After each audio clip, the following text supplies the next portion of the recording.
Nunca pensé que volvería a poner un pie en San Aurelio. Era un pueblo tan pequeño que no aparecía en la mayoría de los mapas, y sin embargo, para quienes crecimos allí, estaba cargado de recuerdos y de advertencias. Mis padres se fueron cuando yo tenía 15 años, después de que mi hermano menor desapareciera una noche de noviembre. Las autoridades nunca encontraron su cuerpo, ni rastro alguno de él. Lo último que se supo es que había sido visto cerca de la iglesia, jugando, en la plaza. Después, nada, un vacío absoluto. Volví casi 20 años después, no por voluntad propia, sino porque recibí una carta sin remitente. En el sobre, escrito con tinta negra temblorosa, solo decía: no han dejado de mirarnos. Ven antes de que sea tarde. No reconocí la letra, pero sí el estilo de las palabras. Era la misma frase que mi abuela repetía en sus últimos días, cuando deliraba mirando hacia la torre de la iglesia: no han dejado de mirarnos. La iglesia de San Aurelio era una construcción antigua, de piedra gris, con una torre que parecía siempre más alta de lo que debía. Desde niño, había algo inquietante en ella. El campanario estaba torcido, como si hubiera sido forzado a inclinarse por una mano invisible. Cuando llegué, el pueblo parecía detenido en el tiempo. Las calles empedradas, las fachadas agrietadas y las persianas de madera cerradas me recibieron con el mismo silencio pesado que recordaba. Pero había algo nuevo, una sensación de que todo estaba observado. Me hospedé en la única posada abierta, atendida por una mujer mayor llamada Lucinda. No parecía sorprendida de verme. «¿Volviste?», dijo sin saludarme. «Sabía que lo harías». No tuve tiempo de preguntarle cómo. Me reconocía. Antes de que pudiera abrir la boca, continuó: «No te acerques a la iglesia después del anochecer». No era un consejo, era una orden. Su tono seco y sus manos temblorosas me dejaron claro que no lo decía por cortesía. Sin embargo, esa misma noche, mientras trataba de dormir, escuché lo que parecía un campanazo. Era extraño, el campanario había dejado de funcionar hacía más de 40 años, pero no era solo el sonido lo que me inquietaba. Fue lo que escuché después, un susurro, largo, lento, como si me llamaran por mi nombre. Abrí la ventana y miré hacia la iglesia. La luz de la luna apenas alcanzaba a iluminar la torre, y juro que sexta una sombra moverse dentro del ventanal superior. No era un murciélago, ni una rama, ni un truco de mi mente. Era alguien, o algo, que me miraba. Me prometí a mí mismo que al día siguiente entraría. Me levanté antes del amanecer. El aire estaba frío, demasiado frío para esa época del año. Bajé las escaleras de la posada y encontré a Lucinda preparando café. «¿Vas a ir, verdad?», preguntó sin mirarme. No respondí. «Si vas, no toques nada que no debas», añadió. «Las paredes recuerdan». Salí a la calle y caminé hacia la iglesia. A cada paso, el silencio del pueblo parecía más espeso. Ni un perro ladraba, ni un pájaro cantaba, solo mis pasos sobre el empedrado. La puerta principal de la iglesia estaba cerrada con un candado oxidado, pero la madera estaba tan podrida que bastó empujarla para que cediera. El chirrido que hizo fue tan agudo que juraría que rebotó en todas las calles vacías. Dentro, el aire estaba cargado de un olor insoportable, mezcla de humedad, cera rancia y algo más, algo que me recordó a carne en descomposición. La luz entraba tímidamente por los vitrales, proyectando figuras deformadas en el suelo. Caminé por el pasillo central, con los bancos de madera alineados a ambos lados como guardianes silenciosos. Fue entonces cuando noté algo extraño. Todos los santos y vírgenes tallados en las paredes tenían los ojos raspados, no arrancados, sino raspados, como si alguien hubiera pasado una cuchilla sobre ellos una y otra vez, borrando cualquier rastro de mirada. Llegué hasta el altar. Encima, había un crucifijo, pero en lugar del rostro de Cristo, la madera estaba cubierta por una tela negra clavada con alfileres. A la derecha del altar, una pequeña puerta de madera llevaba a la sacristía. La probé y estaba cerrada. Me incliné para mirar por la rendija, y de inmediato me golpeó un olor tan fuerte que tuve que apartarme. Era como si algo se hubiera podrido allí dentro durante años. Escuché un sonido bajo, como un lamento, seguido de un golpe seco. Me quedé inmóvil. El golpe se repitió, pero esta vez, acompañado de un susurro. Vete. No sé si fue la voz lo que me heló la sangre, o el hecho de que no parecía provenir de un solo lugar. Era como si las paredes mismas me lo estuvieran diciendo. Retrocedí un paso, y el suelo bajo mis pies crujió. Miré hacia abajo y vi algo que casi me hizo caer del sustos. Entre las tablas, sobresalía una uña humana, aún unida a un dedo, pálido y seco como papel. No podía apartar la vista de aquel dedo. No era reciente, la piel estaba seca, casi convertida en pergamino, pero las uñas parecían haber crecido después de muerto. Retrocedí instintivamente, pero algo en mi interior me decía que no debía huir. Había venido hasta aquí por respuestas, y cada fibra de mi cuerpo sabía que esa puerta cerrada escondía más de lo que estaba preparado para ver.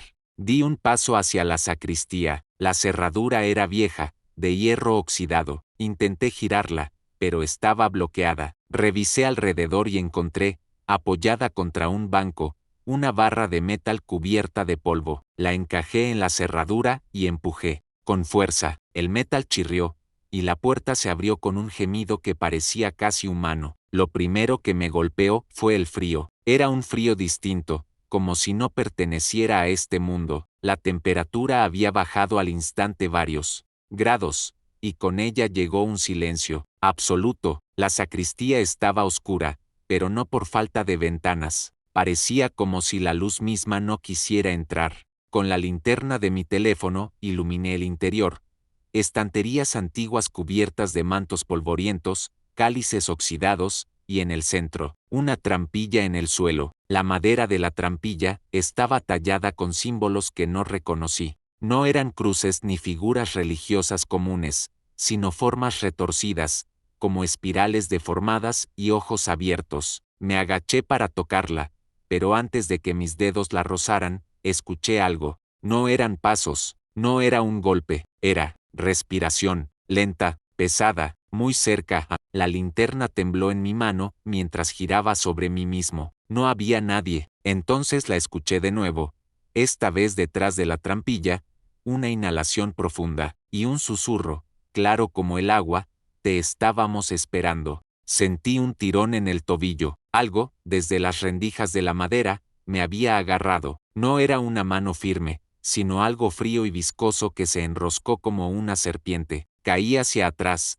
y la linterna rodó lejos de mí, iluminando fugazmente algo bajo la trampilla. Dos ojos, completamente negros, mirándome fijamente desde la oscuridad. El contacto se rompió de repente. Me arrastré hacia la salida de la sacristía, jadeando, pero antes de irme, escuché el sonido de la trampilla, abriéndose lentamente detrás de mí, y un pie desnudo, grisáceo, que tocó el suelo. La trampilla terminó de abrirse con un crujido lento, como si cada centímetro de madera se resistiera a soltar aquello que había encerrado. El pie desnudo que vi primero dio un paso hacia afuera, seguido de otro. Eran pies humanos, sí, pero la piel estaba cenicienta, estirada sobre los huesos, y de las uñas colgaban filamentos oscuros, como raíces podridas. Me quedé paralizado. No quería ver más, pero mis ojos se negaban a apartarse. Primero apareció una pierna delgada, cubierta de cicatrices antiguas, luego la otra. El cuerpo que emergió era tan alto que tuvo que inclinarse para salir de la trampilla. No llevaba ropa, pero su piel parecía cubierta de una capa de tierra húmeda. El pecho se movía con cada respiración pesada, y en lugar de boca, tenía una hendidura alargada de la que salía vapor, como si su aliento fuera más frío que el aire mismo. Pero lo peor fueron los ojos, negros, completamente negros. No había pupilas, no había brillo, solo un vacío profundo, como dos agujeros abiertos al fondo de una cueva. Se quedó inmóvil, mirándome. Yo retrocedí, chocando contra una estantería y tirando al suelo un cáliz que rodó hasta sus pies. El sonido metálico resonó en la sacristía y algo en aquella cosa reaccionó. Ladeó la cabeza como un animal curioso y dio un paso hacia mí. Cada vez que pisaba, el suelo parecía absorberlo, como si estuviera hecho de sombra líquida. Entonces, habló. No movió la hendidura en su rostro, pero la voz llenó la habitación como si viniera de todas partes a la vez. No debiste entrar.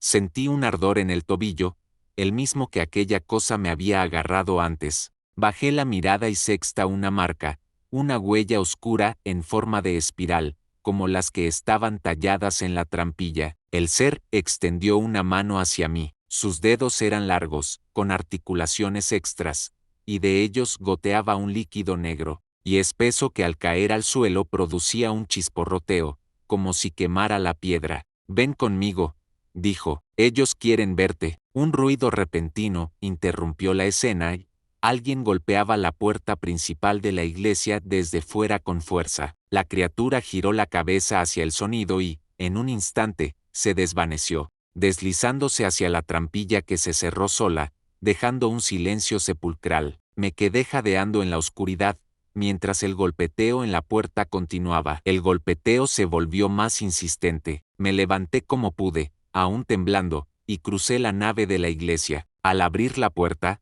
la luz del amanecer me cegó por un momento. Frente a mí estaba Lucinda. Tenía el rostro pálido, los labios apretados y los ojos muy abiertos, como si hubiera corrido desde la posada. ¿Qué hiciste?, me gritó, sin esperar saludo. Llora, solo entré, balbuceé. ¿Entraste en la sacristía? No respondí. Su silencio fue suficiente para que lo supiera. Lucinda me empujó hacia afuera y cerró la puerta con un cerrojo que llevaba en su bolso. Miró hacia los vitrales como si temiera que algo estuviera mirándonos desde dentro. Ahora lo despertaste. Me llevó de vuelta a la posada casi arrastrándome. Una vez dentro, cerró todas las cortinas y puso una tetera sobre el fuego. El vapor llenó el ambiente, pero no logró calentar la tensión que había entre nosotros. Escucha bien, muchacho, dijo al fin. Lo que vive bajo esa iglesia no es un demonio como los que pintan en los libros. No tiene nombre que un humano pueda pronunciar, pero sí tiene hambre, y cuando alguien rompe el sello de la sacristía, empieza a buscar. Me contó que hace más de un siglo, durante una epidemia que casi acabó con el pueblo, los líderes de San Aurelio hicieron un pacto con un visitante. Nadie sabía de dónde había llegado, solo que traía consigo una caja negra, del tamaño de un ataúd. Prometió proteger al pueblo de la enfermedad, a cambio de que cada cierto tiempo le entregaran a alguien, un forastero, un huérfano, alguien que no fuera necesario. El pacto funcionó, la peste se detuvo, las cosechas volvieron a crecer, y el pueblo siguió en pie, pero la criatura nunca se fue. La encerraron bajo la iglesia, sellando la trampilla con símbolos y un juramento: mientras no se le vea, no nos verá. Lucinda me miró con un temblor en la voz. Anoche te vio. ¿Y ahora?, pregunté, con la garganta seca. Ella vació su taza y dijo: ahora, ya eres suyo. Antes de que pudiera responder, las paredes de la posada crujieron como si algo enorme se apoyara contra ellas. Un susurro, idéntico al que escuché la primera noche, recorrió la habitación. Te encontré. La voz se apagó tan rápido como había aparecido, pero el silencio que dejó fue peor. Lucinda se quedó inmóvil, con la mirada clavada en la puerta. No salgas, susurró. No importa lo que escuches, no abras. Me dejó solo en la habitación, cerrando con llave desde fuera. Quise protestar, pero mis palabras se ahogaron en la garganta. La noche cayó temprano, como si el sol hubiera huido antes de tiempo. A través de la ventana pude ver que las calles estaban desiertas, pero había luces encendidas en casi todas las casas. Figuras se movían detrás de las cortinas, observando, esperando. A medianoche, empezó un golpe seco en la puerta principal de la posada, luego otro, y otro más, cada vez más fuerte, hasta que el marco de madera comenzó a temblar. Me alejé de la ventana, pero no pude resistir la tentación de asomarme por una rendija. Lo que vi no era humano. La criatura estaba de pie en medio de la calle, mirando directamente hacia mi ventana. Su cuerpo parecía más alto que en la sacristía,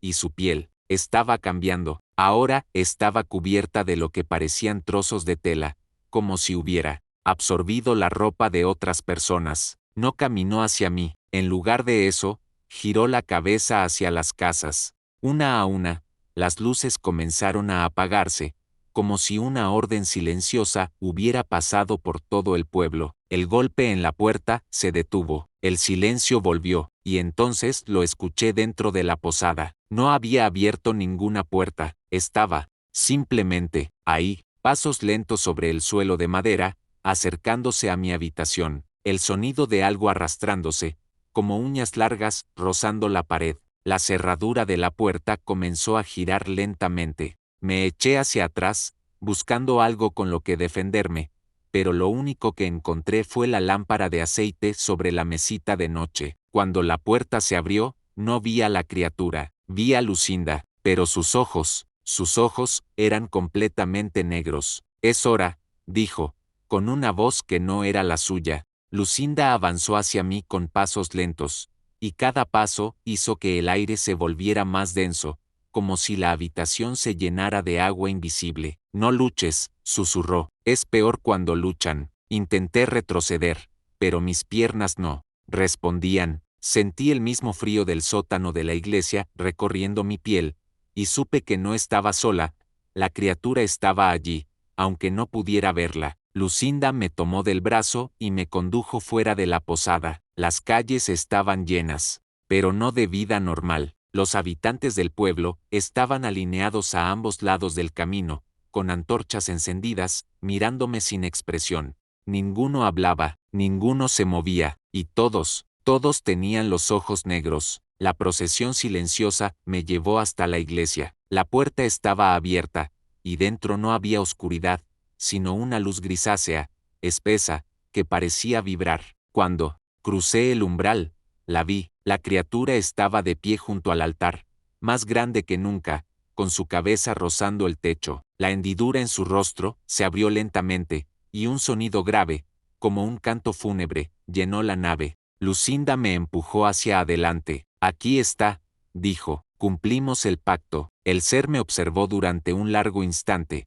y entonces extendió sus manos. Sentí que algo invisible me arrancaba el aliento del pecho, como si estuviera succionando, no solo mi aire, sino mis recuerdos, imágenes de mi infancia, de mi familia, de mi hermano desaparecido. Todo se desvanecía, y entonces lo vi, mi hermano, de pie detrás de la criatura, con los ojos negros, observándome en silencio. Tera, lo dije, susurró él, no han dejado de mirarnos. La luz gris se intensificó, cegándome por completo. Sentí que caía, pero no hacia abajo, sino hacia un lugar donde no existía el tiempo ni el sonido. Cuando desperté, estaba en mi cama, pero no en la posada, estaba en una habitación desconocida, con paredes de piedra húmeda. En la puerta, una cerradura enorme. A través de una pequeña rendija, vi a Lucinda. Ahora esperarás, dijo, hasta que otro venga. La oscuridad me envolvió de nuevo, y en ese momento comprendí que el pacto nunca se rompería.